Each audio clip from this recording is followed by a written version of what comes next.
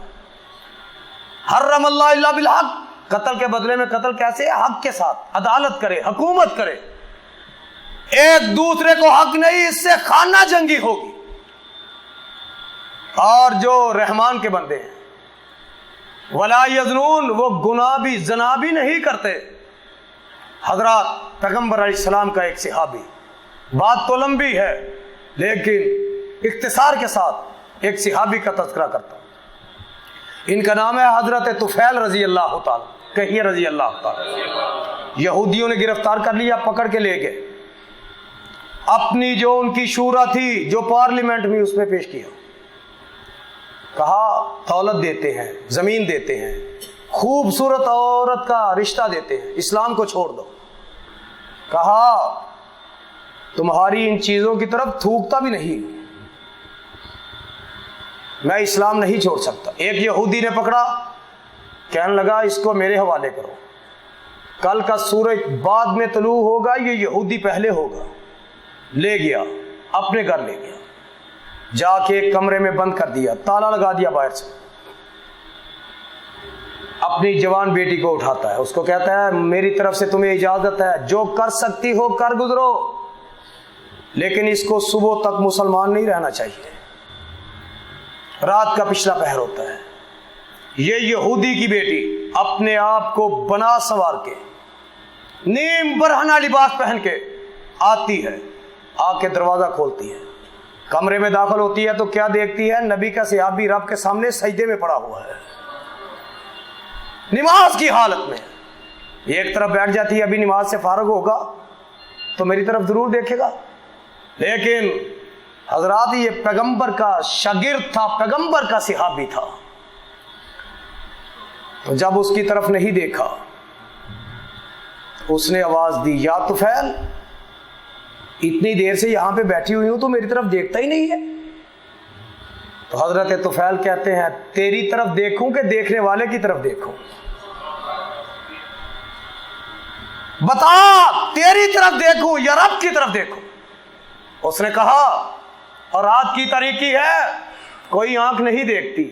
تو حضرت طفیل نے کہا میرے رب کی آنکھ بند ہی نہیں ہوتی، وہ ہر وقت دیکھتی ہے.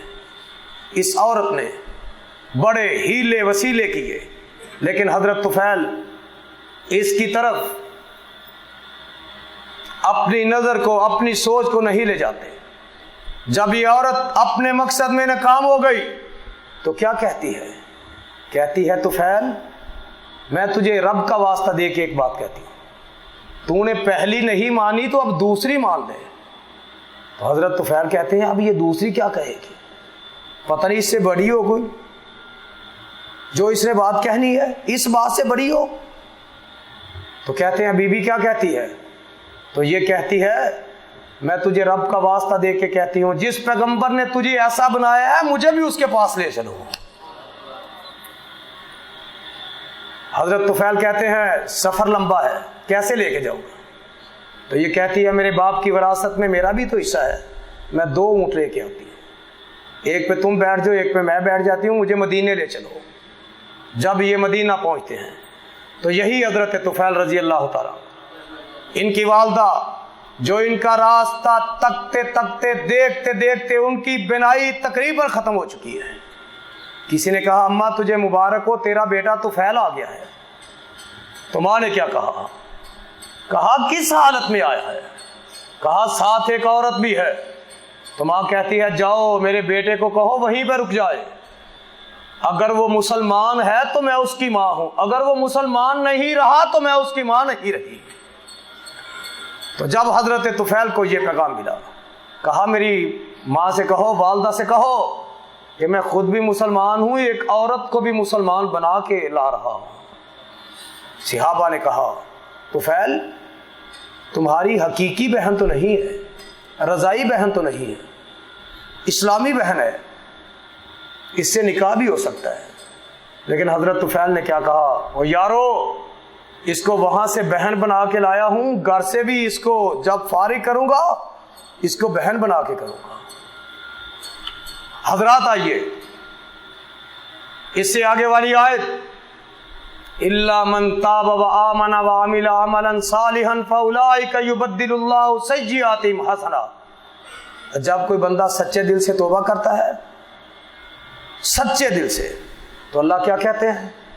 ہم اس کی غلطیوں کو نیکیوں میں بدل دیتے ہیں۔ میں تفسیر میں پڑھ رہا تھا، قیامت کا دن ہوگا، اللہ ایک بندے کو اپنی بغل میں لے کے فرشتوں سے کہیں گے اس کا اعمال نامہ لے کے آؤ۔ اللہ اس کے اوپر چادر ڈال کے کہیں گے یہ تمہارا اعمال نامہ ہے، دیکھو یہ گناہ تم نے کیا تھا، تو بندہ کہے گا ہاں اللہ یہ مجھ سے ہو گیا تھا۔ اللہ کہیں گے یہ بھی کیا تھا، یہ کہے گا اللہ ہاں یہ بھی مجھ سے ہو گیا تھا۔ اللہ کہیں گے یہ بھی کیا تھا، ہاں اللہ بندہ ہونے کی وجہ سے یہ بھی ہو گیا تھا۔ تو اللہ مسکرا کے کیا کہیں گے؟ آج میری رحمت بڑی وسیع ہے، اور جاؤ میں نے ان غلطیوں گناہوں کو نیکیوں میں بدل دیا ہے۔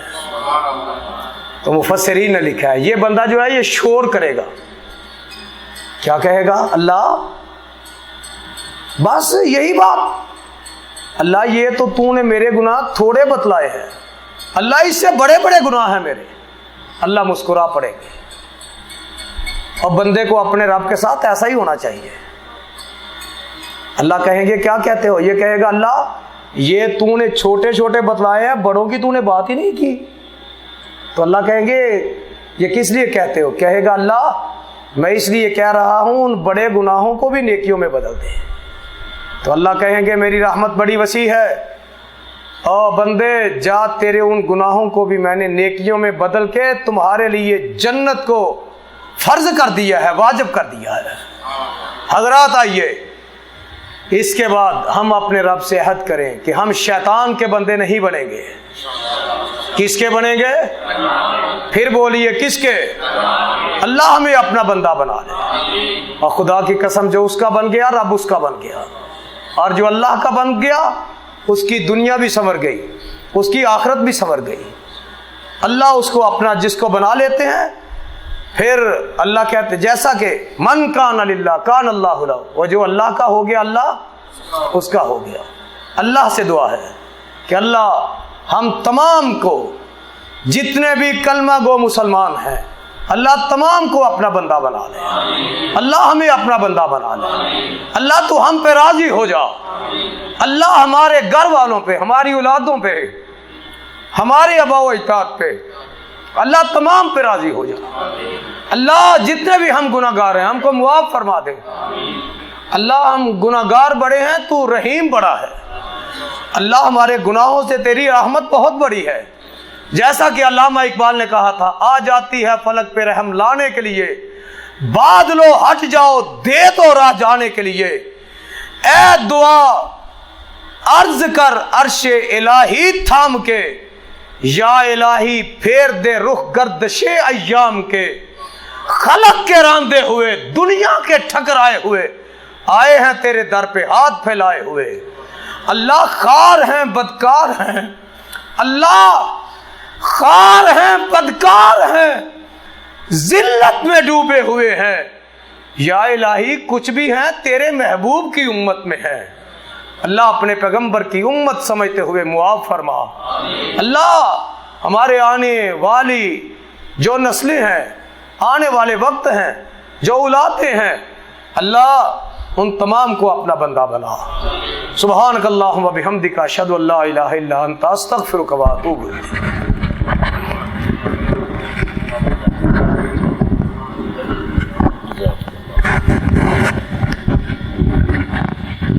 السلام علیکم ورحمۃ اللہ وبرکاتہ۔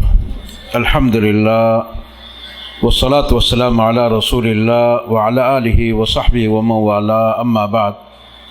محترم سامعین، یہ تھے جناب فضیلت الشیخ عبدالرؤوف یزدانی حفظہ اللہ تعالی، جو مومنوں کے صفات، اللہ کے بندوں کے صفات اپنے مخصوص انداز میں بیان فرما رہے تھے۔ اللہ رب العزت سے دعا ہے کہ اللہ ہمیں بھی ان اوصاف کے حامل بنا، اللہ ہمیں اپنے کردار سے، گفتار سے، چال چلن سے ان کے اوصاف کو اپنانے، ان کے مطابق اپنے آپ کو ڈالنے کی توفیق دے۔ اللہ ہم تیری رضا اور خوشنودی چاہتے ہیں اور جنت کا سوالی ہیں۔ اللہ تیرے غضب ناراضگی کے کاموں سے پناہ مانگتے ہیں اور جہنم کے مار سے ہمیں محفوظ رکھ۔ اللہ ہمیں اپنے آپ میں تبدیلی لانے کی توفیق دے، اپنے اصلاح کرنے کی توفیق دے۔ اللہ تم ہمارے دلوں کو حق کی طرف پھیر دے۔ اللہ اپنے رضا خوشنودی کے کام چن چن کر کرنے اور ناراضگی لعنت کے کاموں سے ہمیں بچنے کی توفیق دے۔ اللہ سیف صاحب کو اس اچھے بیان پر جزائے خیر دے۔ جن جن بھائیوں کے تعاون سے پروگرام طے ہوا ہے اللہ ان کو جزائے خیر دے۔ اللہ سب کی یہ حاضری سننا سنانا قبول منظور فرمائے۔ اللہ دنیا بھر کے مسلمان جو پریشان حال ہیں ان کی پریشانی دور فرما۔ اللہ سب کے حاجت روائی مشکل کشائی فرما۔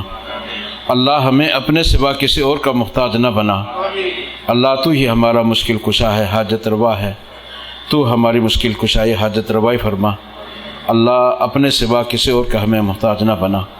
اللہ جب تک زندگی ہے اسلام پر، ایمان پر ہمیں قائم اور دائم رکھ، اور جب موت آئے تو ہمیں کلمہ توحید کی توفیق نصیب فرما۔ رسول اکرم صلی اللہ علیہ وسلم کے مبارک ہاتھوں سے حوض کوثر کا پانی نصیب فرما۔ آپ کی سفارش ہمارے حق میں قبول منظور فرما۔ اللہ فردوس اعلیٰ میں اس ہمیشہ ابدی سرمدی زندگی میں ہمیں کامیابی کامرانی سے ہمکنار فرماتے ہوئے نبی کریم صلی اللہ علیہ وسلم اور دیگر انبیاء، رسل، صالحین، شہداء، نیک لوگوں کے ساتھ ہمیں رفاقت، ان کی معیت، ان کے صحبت، ان کے ہم نشینی ہمیں نصیب فرما۔ وصلی اللہ تعالی علی خیر خلق محمد وعلی آلہ وصحبہ اجمعین۔ والسلام علیکم ورحمۃ اللہ وبرکاتہ۔